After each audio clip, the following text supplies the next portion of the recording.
ఎందుకు ఎర్రబెల్లి? ఈరోజు ధర్మమే గెలిచింది. అందుకే తొరూర్ గడ్డ మీద కాంగ్రెస్ జెండా ఎగిరింది.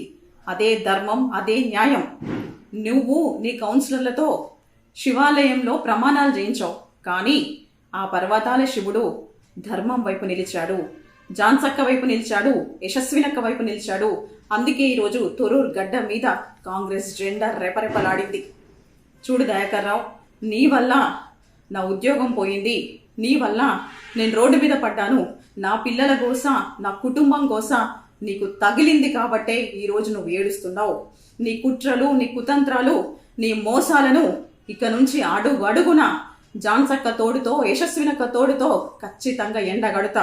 119 నియోజకవర్గాల్లో నువ్వు ఎక్కడ నిలబడ్డా నీ అరాచకాలు, నీ అన్యాయాలు, నీ చీకటి భాగవతాలు అన్నీ తెలియజేసి ఖచ్చితంగా ప్రజాస్వామ్యంలో నీలాంటి చీడ పురుగులను ఏరవేయాలి.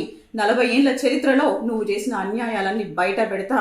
ఖచ్చితంగా చెప్తున్న దయాకర్ రావు, నీ వల్ల మోసపోయిన ఆడబిడ్డను సజీవ సాక్ష్యాన్ని, నేను నిలువెత్తు సాక్ష్యాన్ని, నీ కుట్రలకు నా జీవితం తలకిందులైంది.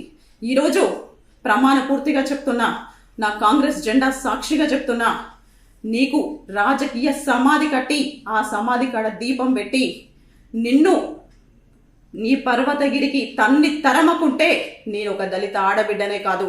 జై కాంగ్రెస్, జై రేవంత్ అన్న, జై జాన్సక్క, జై యశస్వినక్క.